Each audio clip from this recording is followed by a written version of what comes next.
இதை யாராலையும் மாத்த முடியாதுடா. என்ன சும்மா பேச்சுக்கு சொல்றேன்னு நினைக்கிறியா?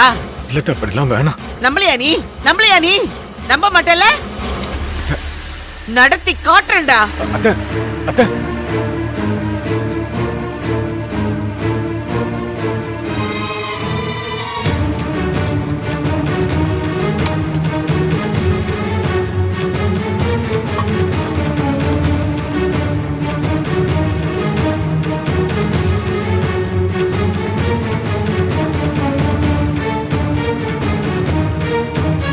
இப்ப நான் சொன்னது சத்தியமா நடக்கும்டா.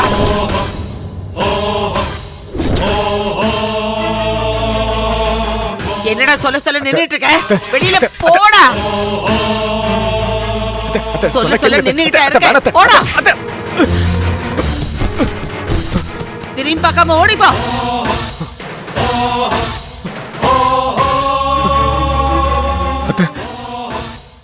என்னத்த என் தங்கச்சியோட வாழ்க்கை, என் பொண்ணு வாழ்க்கையை நாசம் பண்ணிட்டீங்கல்ல, உன் தங்கச்சி வாழ்க்கையை நாசம் பண்ண வேண்டாம்.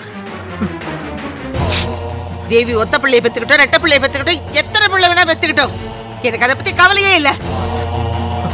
என் பொண்ணு ஷாலினி செத்துட்டா, என் பையனோட பொண்டாட்டி தேவியும் செத்துட்டா. அப்படியெல்லாம் பேசாதீங்க ப்ளீஸ். என்னடா துடிக்குதோ? எனக்கு எப்படி இருந்திருக்கும்? எவ்வளவு போன் கால் தெரியுமா? கேக்குறவங்க எல்லாம் என் பொண்ணை நான் தப்பா வளர்த்திருக்கேன் தான் சொல்றாங்க. இந்த அவமானம் எல்லாம் யாரால? சத்தியமா சொல்றேன்டா, உங்களை எல்லாம் பழி வாங்காம நான் விடவே மாட்டேன். உன் தங்கச்சி தேவியோட வாழ்க்கை அவ்வளவுதான்டா. அவ குழந்தைய பெத்ததும் மடியில வச்சு கொஞ்சிக்கிட்டு இருப்பால, அப்போ வேற ஒரு மாப்பிள்ளைய பார்த்து கட்டி வைங்க. இப்படி பேசாதீங்க.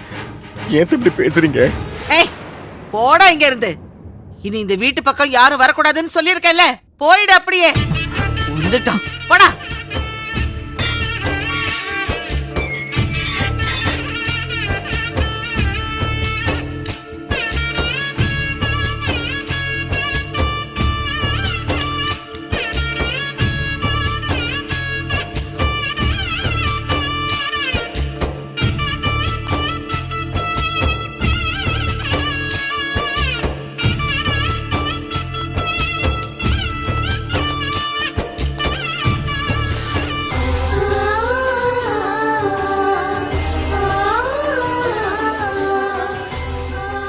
இந்தா.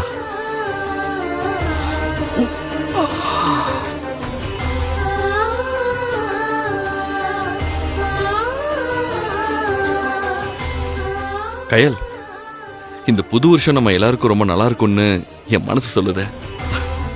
இப்ப கூட நம்ம போயிட்டு வந்த அந்த பேங்க் பர்சன் என்ன சொன்னார்னு கேட்டல, பொங்கல் கழிச்சு நமக்கு எல்லாத்தையுமே ஃபேவரா பண்ணி தரேன்னு சொல்லியிருக்காரு.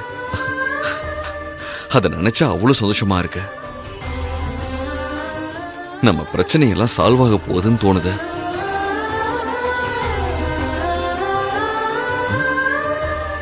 கயல், ஏய், உன்கிட்ட தான் பேசிட்டு இருக்கேன். நீ ஏதோ யோசிச்சுக்கிட்டே இருக்க. இல்ல, மூர்த்தி ஏதோ என்கிட்ட மறைச்ச மாதிரியே தோணுது. எங்கேயோ வெளியே போயிட்டு வரேன்னு சொன்னா, அது எங்கன்னு கேட்டதுக்கு அவன் ஏதோ மாத்தி சொன்ன மாதிரியே இருந்துச்சு. தேவிக்கு நல்லது பண்றேன்னு ஏதாவது ஏடா கூட பண்ணிடக்கூடாதுங்கிறதா என் பயமே.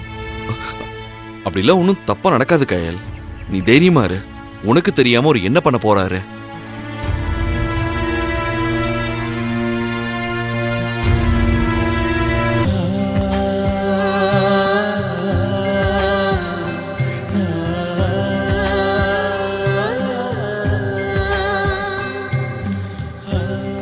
என் பையன் உன் தங்கச்சியை ஏத்துக்க மாட்டான்.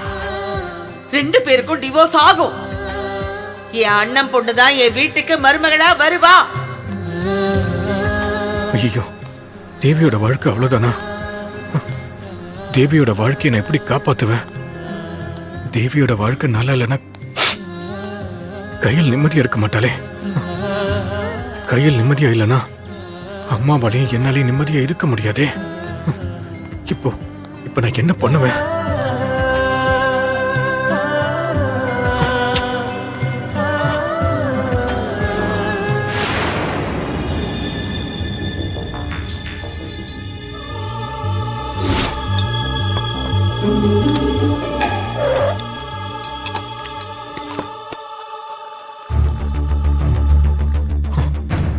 குடிக்க மாட்டேன்னு கையில் கிட்ட சத்தியம் பண்ணேன். ஆனா என் மனசு தாங்கல.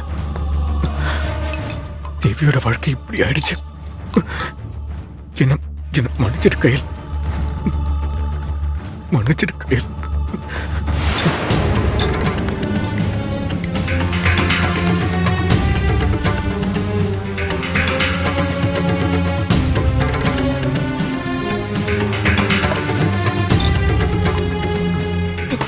என்னப்பா அப்படி ராவா குடிக்கிற? செத்துக்கிட்டு தொலைஞ்சிட போறப்பா நீ. தங்கச்சியோட வாழ்க்கையை காப்பாற்ற முடியாத ஒரு அண்ணன் உயிரோட இருந்தாலும் ஒண்ணுதான், செத்தாலும் ஒண்ணுதான். நீ போ. நான் போயா.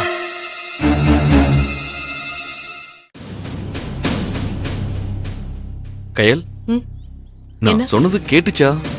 கேட்டுச்சு. ஆனாலும் மூர்த்தியை நினைச்சு அப்பப்போ பயமா இருக்கு. அவனுக்கு சட்டு சட்டுன்னு கோபம் வரும். எதிரில யார் நிக்கிறாங்கன்னு கூட பார்க்க மாட்டான். ஒரு மாதிரி ஓவரா ஹைப்பர் ஆயிடுவான். தேவி விஷயத்துல அவன் நல்ல அண்ணனா நடந்துக்கிறேங்கிற பேர்ல பிரச்சனை எதுவும் பண்ணிடக்கூடாது. அததான் யோசிச்சுட்டு இருக்கேன். நீ சொல்றது பழைய மூர்த்திய. இப்பெல்லாம் மூர்த்தி தெளிவா பொறுப்பா தானே இருக்காரு.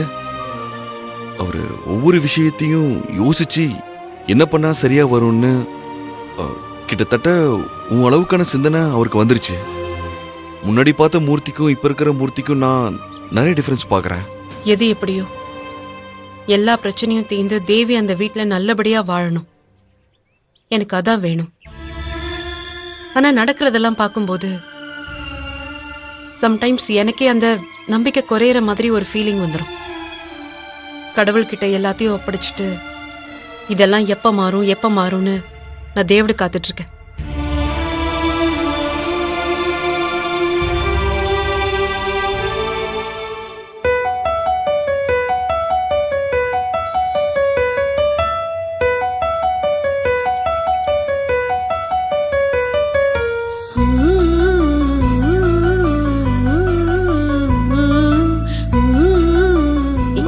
என்னாச்சு? கயல், இதோ வந்துடுறேன். ம்?